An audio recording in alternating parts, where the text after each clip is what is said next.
Hi and welcome back to the Geek and Hermit. Today we're going to do a review on Silent Hill Downpour, which was released in the first half of last year.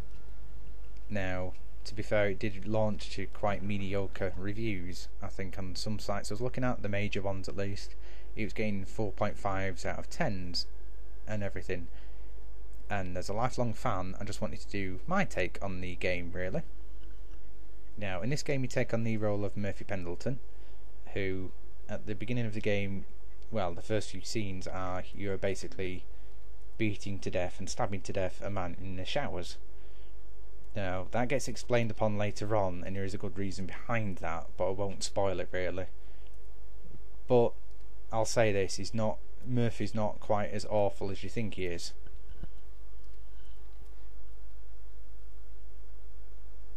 As you can see, they have captured the idea of Silent Hill, the town itself, absolutely brilliant, and I'd say it's the best version I've seen of the actual town in a game.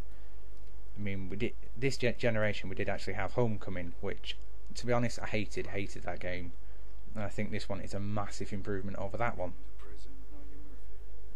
The voice acting is good on the whole. I mean, the main character is probably the worst one, to be fair. I think he's supposed to sound a little wooden, really, and untrusting of people, so I think that's intentional, I'm not sure. But everyone else is absolutely brilliant and fits the parts well. Now, as with every other Silent Hill game, there are certain parts in the game that don't quite make sense to me, and I think you need to, well, read into it more or be a little more intelligent than I am to work out exactly what's going on. For a lot of the game you do see flashes of something in a wheelchair stalking you. Now, for a long part of the game you don't have a clue what this is relating to. It does get explained later on, but you keep seeing flashes of this sodding thing in a wheelchair stalking you, which is really quite spooky and adds to the atmosphere.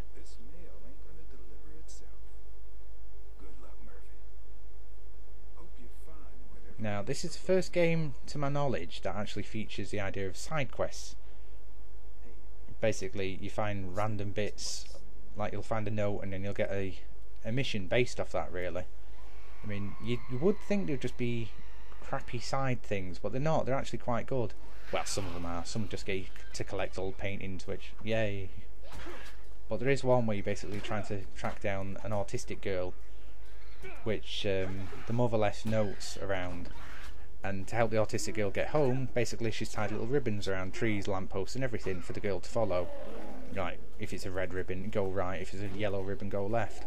It takes you absolutely ages tracing down what happened to this girl. When you finally do work out what happened, I actually thought it was quite upsetting. And to say that's not even part of the main story, I thought that was absolutely brilliant. Now, one of the main criticisms you can level at this game, and to be fair, it's true, is the combat. It can be slightly awkward and fiddly. I mean, firearms work okay, the aiming's a little funny, but melee combat takes some practice getting used to. Basically, you can do attacks, blocks and everything, and it's just getting the timing right and learning enemy attack patterns. It's serviceable, it's nothing fantastic, but I'd say that's probably the weakest part of the game. But on that point, anyone that ever thinks combat was actually good in Silent Hill games is completely mistaken. I mean, you think back, they're not. Combat has never been a good part of Silent Hill games, it's always been an afterthought.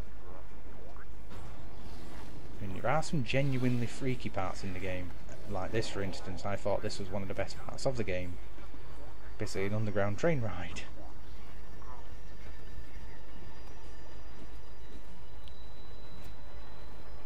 I just think if people don't play this because of some of the reviews they have heard, or if they're still fantasising about Silent Hill 2, I think they're doing themselves a great disservice, really. Because sometimes I think fans can be their own worst enemy. Oh, it won't compare to the original. Just forget the original and play this as its own game, and it is absolutely brilliant in parts.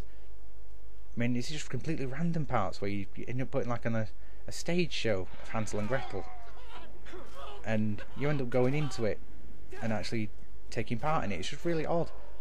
Or like another part in a cinema where you have to put these reels together and you can actually go into the film to try and work out what was going on, get different items. I just think small little additions like this keep the game interesting. And it's actually quite a lengthy game as well. I think it's probably about 12 to 13 hours I put into this before I'd finally finished it. And a lot of the plot, again, doesn't really become apparent until the end. And of course, with it being a Silent Hill game, there's the obligatory umpteen different endings. Just a hint, if you're just playing this game for the first time, if you knock an enemy down and they stay on the floor still twitching, you can choose to either finish them off by hitting them a few more times and they'll kill them, or walk away. You know, if you want the good ending, basically you need to not kill as many things as possible. Plus also you do get moral choices to help certain characters. You'll get cutscenes where you can either help them or basically finish them off when you're in certain predicaments. And these link into the ending. Basically, if you're good for the most part through the game, you'll get, well, not the good ending, because it's a Silent Hill game after all, but you'll get the better endings, and vice versa. But bearing it all in mind, after this game, an 8 out of 10. I just thought it was brilliant. You get past the clunky combat, you'll have lots of fun with this game, and I just think if you're a fan of the series, definitely pick it up. So, thanks for watching guys, see you next time.